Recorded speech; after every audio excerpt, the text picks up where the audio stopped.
Մի անգամից վերջի հարտից սկսեմ սպասելիքներս դատարանից մեծ են, որովհետև կարծում եմ, որ միջդատականի վարորդի փուլում գործը քննող դատավորը բավականին լավ բան է եւ կարծում եմ շատ կարող է լավ կրկին լինել, որ այնտեղ առաջադրված մեղադրանքների 452-րդ հոդվածով մեղադրանքի հիմնավոր շեմի անգամ մինիմալ շեմը ապահովված չի եւ չկա այդպեսին, ես քիչ հետո կանադառնամ դրան, իսկ միջադեպի հետ կապված դե լարված է պարոն Հարությունյանը այդ միջադեպը արդեն եթե չեմ սխալվում 2 օր է Կիրակի երրորդ օրն է, հա։ Եվ այս 3 օրերի ընթացքում Հարությունը բավականին լարվել է եւ կողմ եւ դեմ, հա, վիճակների եւ այդ վիճակները ամեն դեպքում ստիպեց, որպեսզի համակուշադրությամբ հետևեն իրադարձություններին եւ այն մեղադրանքներին, որը ներկայացվել է ներկայումս Դավիթ Մինասյանին, 18-ամյա Դավիթ Մինասյանին։ Մեղադրանքները, որքան որ ինձ հայտնի է քրեական օրենսգրքի գործող քրեական օրենսգրքի 297-րդ հոդվածի առաջին մասով եւ 452-րդ հոդվածով։ Այստեղ հենց առույց, որ ես տեսնում եմ զուտ իրավական տեսանկյունից, դա քրեական օրենսգրքի 452-րդ հոդվածով մեղադրանքի առաջադրումն է, որը իմ կարծիքով ինչպես արդեն իմ խոսքի առաջին սկզբնամասում նշեցի, հիմնավոր կասկածշեմը անգամ չի ապահովում։ Տեսեք հոդվածի քաղաքական հատվածի մասը։ Ես հիմա կասեմ, տեսեք այստեղ այո, նաև ճիշտ եք նկատել, խնդիրը վերաբերվում է հետևյալին։ 452-րդ հոդվածը նախատեսում է պաշտոնատար անձի ծառայողական եւ քաղաքական գործունեությանը միջամտելու նպատակով ինչ-որ գործողությունների կատարում։ Եթե խուլիգանության այսինքն 297-րդ հոդվածի առաջին մասով մեղադրանքը կա, առաջադրված է, հետևաբար դա ինքնին բացառում է 452-րդ հոդվածով առաջադրված մեղադրանքի գոյությունը, որն է առերևույթ։ Հաջորդ հանգամանքը, դա առաջինը, երկրորդը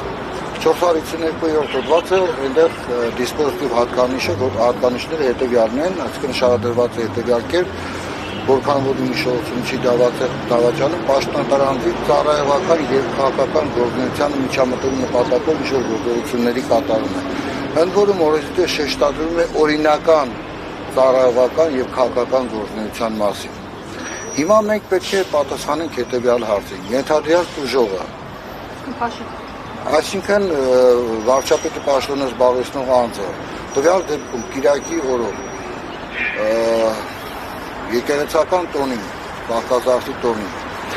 նույն ժամի, նույն պահի, նույն վայրում իրականացնում է արդյոք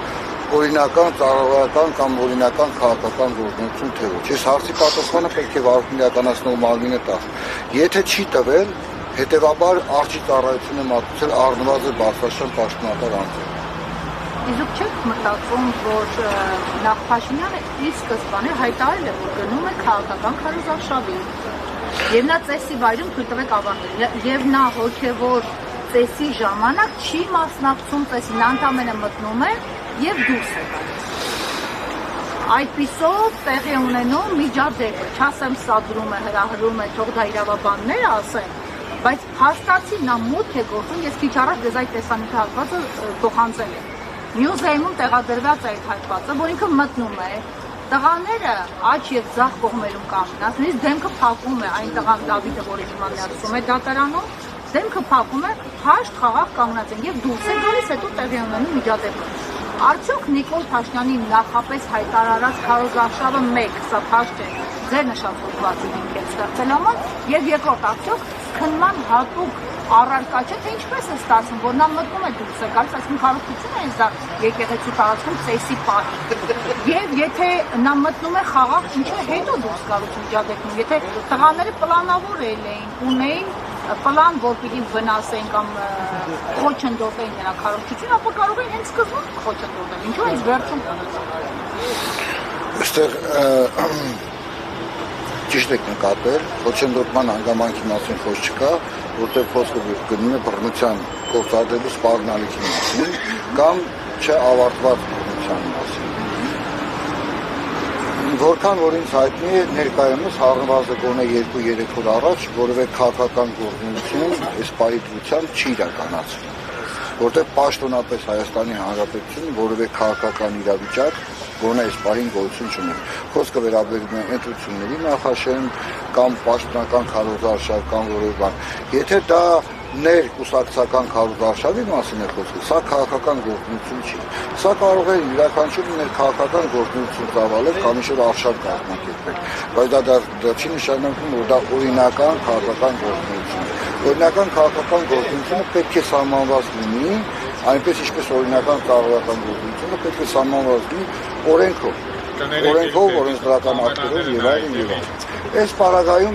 Այս պարագայում մենք նման իրավիճակ չունենք եւ չենք ունեցել առնվազն գոնե 2-3 տարածքում։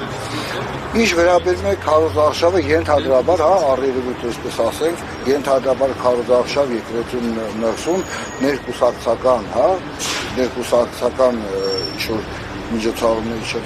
շրջանակներում, ապա սրա մասին համենայն դեպս հավաքված մարդիկ եւ հատկապես հավատացյալ ժողովուրդը պարտավոր չէին եւ չպետք է իմանային դրա մասին։ Այլ խնդիր է, որ եթե դու այդ հավատավոր ժողովուրդը լինեին, օրինակ,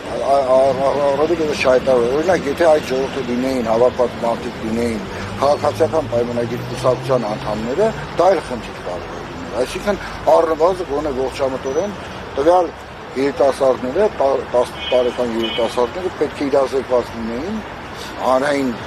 ասենք բաց աղբյուրներով կամ որևէ այլ կերպ, որը այնտեղ իրականացնում է որոշակի ներկուսակցական գործողություններ կամ գործունեություն։ Այսպիսի իրավիճակ մենք չենք ունեցել։ Հետևաբար մենք այդպիսով բացառում ենք որևէ կերպ օրինական, քաղաքական կամ ծառայական գործունեության միջամտելու նպատակը։ Հետևաբար, եթե այս դիտավորությունը, որը կատարվում է բացառապես ուղղակի դիտավորությամբ, եթե այս դիտավորությունը բացակայում է, հետևաբար 452-րդ հոդվածի գոյության մասին կամ մեղադրանք առաջադրելու մասին առնվազն ծիծաղելի է, զուտ քրեական իրավունքի գիտության տեսանկյունից։ Սա կոչվում է նյութական իրավունքի խախտում։ Եթե այդպիսի մեղադրանք առաջադրվել է առնվազն Դավիթ Մինասյանին, ճիշտ եմ, չէ՞ հիշում աննազանը, Դավիթ Մինասյանի նյութական իրավունքը խախտվել է, արդեն խախտվել է։ Չեմ խոսում դատավարական, ազատության, առողջության մյուս համազգական իրավունքները կամ կոնվենցիոն պաշտպանող իրավունքները։ Խոսքը վերաբերում է նյութական իրավունքին, որը որ ապօրինի անիմը եւ անօրինական մեղադրանքի առաջադրել։ Նորից եմ կրկնում, հանրությունը կարող է բարոյական տեսանկյունից լավ կամ վատ գնահատել, դեմ եւ կողմ լինել։ Հանրությունը կարող է բաժանվել երկու մասի կամ երեք մասի, ես չգիտեմ։ Բայց չոր իրավաբանության տեսանկյունից մենք գործ ունենք քրեական իրավունքի կոնկրետ գիտության հետ։ Իսկ դրա